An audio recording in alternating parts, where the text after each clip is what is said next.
రంగారెడ్డి జిల్లా సీనియర్ నాయకుడు అల్మాస్గూడ ప్రాంతానికి చెందిన మరి బుచ్చిరెడ్డి గారు అంటే మీర్పేట, బడంగపేట, అల్మాస్గూడ వారికున్న ప్రాంతాల్లో అందరికీ తెలుసు. బాలాపూర్ సైతం కూడా అభిప్రాయాలను మరి అప్పటికిప్పటికి నిర్మోహమాటంగా ఆయన మాట్లాడిన తీరు వినండి. మార్పులు అవి మొన్నలాగా చేసిన మార్పులే ఉన్నాయి. ఇప్పుడైతే రేవంత్ రెడ్డి వచ్చిన మార్పులు అయితే అయితే ఏమో కానీ ఎంత అప్పలేవాలని ఇవన్నీ ఉండటంలో కొన్ని లక్ష్మణరెడ్డి కూడా మంచిగానే మేము పోయినాము. ఆయన కూడా మంచి పని కావాలంటే కావాలి, ఫోన్ చేసి చెప్పవాలి. ఎవరైనా ఓడిపోయిన ఎమ్మెల్యే అంటే ఓడిపోయిన ఎమ్మెల్యే అంటే మా రిలేటివ్గా రేవంత్ రెడ్డి పార్టీ లక్ష్మారెడ్డి అదే లక్ష్మారెడ్డి ఒకటి కూడా మంచిగా వాళ్ళు తెలుస్తుంది. అప్పుడే ఫోన్ చేసి చెప్పగలుగుతారు. ఇప్పుడేనా 40 ఏళ్ళ కింద పుట్టిన తెలుగుదేశం ఎట్లుంది, ఇప్పుడు పుట్టిన కాంగ్రెస్, ఇప్పుడు పుట్టిన బీఆర్ఎస్ ఎట్లుంది, పుట్టిన కాంగ్రెస్ ఎట్లుంది? తెలుగుదేశం నుంచి ఏది రాదు, తెలుగుదేశం నుంచి ఏది రాదు.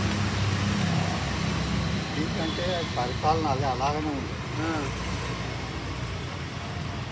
ఇప్పటికి తెలుగుదేశం అంటే సంకలు కొడతాం, మళ్ళా తెలుగుదేశం అంటే సంకలు కొడతాం మేము.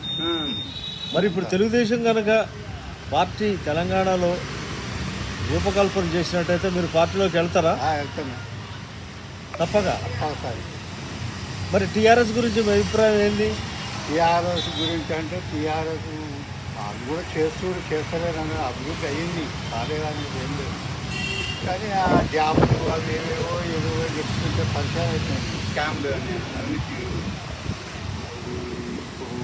రేవంత్ రెడ్డి వచ్చిండు, రేవంత్ రెడ్డి కూడా ఇప్పుడు ఏది వేస్తాడంటే కూడా రైతుకు ఏవైతే ఉన్నాయో అది ఒక్కటే అది పనిచేస్తుడు. కొన్ని 2-3 నెలలు ఇంటిని కూడా వేయలే రేవంత్ రెడ్డి. ఇప్పుడు ఆయన కూడా ఇస్తే ఆ పరిపాలన మరి ఎక్కువ ముంగటికి వచ్చేదాకా తెలియదు, ఇంకా పోయేది చూస్తుంది. ఈ రాజకీయాలు ఎంతకాలం నుండి చూస్తున్నారు పార్టీలు? ఇక చూస్తున్నామంటే చూస్తున్నాము. మనము 84 నుంచి నేను చూస్తున్నాను. సరోజన పుల్లారెడ్డి, ఇందిరాగాంధీ ఉన్నప్పుడు, మన కోడ ప్రభాకర్ రెడ్డి, ఈ చల్లపల్లి వెంకరెడ్డి వీళ్ళంతా ఉన్నప్పుడు అన్నీ చూసినాం, అన్నీ ఎంపటి అన్నం లేని. ఒకప్పుడు 40 ఏళ్ళ కింద ఓట్లు కొనుక్కునే పరిస్థితి లేదు. ఇప్పుడు ఓట్లు కొనుక్కోరు కదా, డబ్బులు ఇచ్చేదే లేదు. మరి ఇప్పుడు ఎట్లున్నాయి? ఇప్పుడు డబ్బులు లేని నీకు చెప్తూ నాకు చెప్తూ 20 ఏమి ఆ తప్పు ప్రజలదా, రాజకీయ నాయకులదా? ప్రజల దగ్గర కూడా ఉంది. రాజకీయ వ్యక్తులు ఏం లేదు. రాజకీయ వ్యక్తులు చెప్పినా ఇచ్చినా వాళ్ళ అభివృద్ధి గురించే చూసుకుంటారు తప్ప పబ్లిక్ అభివృద్ధి కాదు. అవునండి, మీరు రాజకీయ నాయకులు ఈ విధంగా చేస్తున్నారు, ప్రజలు కూడా ఆ విధంగా మారుతున్నారు. వీటన్నిటికీ కారణం ఏమిటి? ఏమిటి అంటే డబ్బులు, పైసలు, డబ్బులు, భూములు అన్ని డబ్బులు వస్తుందా, డబ్బులు ఉండి ఎవరు ముంగట ఎవరు పై మెట్టు ఎక్కుతాం అనేది అది పెట్టి డబ్బులు ఇచ్చి చేసుకుంటుంది. ఓకే అండి, మరి మీ మీర్పేట మున్సిపాలిటీలో ఎన్ని అభివృద్ధి కార్యక్రమాలు జరిగేది? మీర్పేటలో మనకు తెలియదు. మీర్పేటలో మనకు తెలియదు. నేను ఉండేది నేను అల్మాస్ కూడా. ఎందుకంటే నాకు అక్కడ ఫుడ్ ఈ అల్మాస్గూడలో ఎన్ని చెరువులు ఎన్ని ఉన్నాయి? అప్పుడు ఉన్నాయి, అవే 3 కుంటలు ఉన్నాయి. ఏ కుంట? వాటి పేరు కోమటి కుంట, ఎర్రగుంట, పోచమ్మ కుంట. అవన్నీ ఎట్లా ఉన్నాయి ఇప్పుడు? అవి ఎక్కడున్నాయి? సగం సగం మొత్తం దగ్గర తెచ్చారు. ఎవరు చేసిండ్రు అవి? ఎవరు చేసిన వాళ్ళు ఎవరు క్రియేట్ అయినాయి అంటే ఎక్కువ మన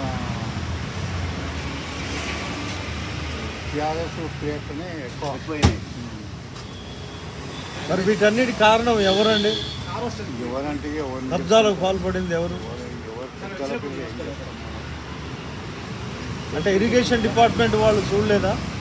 చూసి ఏం చేస్తారు? ప్రభుత్వం ఉన్నది, ప్రభుత్వం చేస్తారు, వాళ్ళు ఏం చేస్తారు? వాళ్ళు ఏదో ఇంకో జీవం ఇస్తే పెట్టుకొని పోతారు వాళ్ళు. అంతే ఇక ఏం చేయాలి, ఏం చేయాలి, ఏం శాత ఎక్కడ పోయింది? ఇప్పుడు ఉన్నది కొంచెం భూమి ఏది మన కొమటికుంట్ల, ఇక అది ఏం చేస్తారో ఎప్పుడు ఎవరు కోమలు ఏడాది ఉన్నది ఉన్నది ఇక్కడ కింద లేదా ఇది మొత్తం. ఇది ఇప్పుడు మనం వేదక్కన్నా కన్నా. ఆ గురం కూడా పోతుంది కదా, అవునవును ఆ మీరు కింద ఉంది, కింద ఉంది. అవును. అవి కూడా చేసి పెట్టారు ఆల్రెడీ, అవి కూడా చేసి పెట్టారు. పట్టాలు గిట్టాలు అన్నీ రెడీ. దాని కింద నీళ్ళు పారేదన్నా. దాని ఇంకా పాడు అంటే తక్కువ,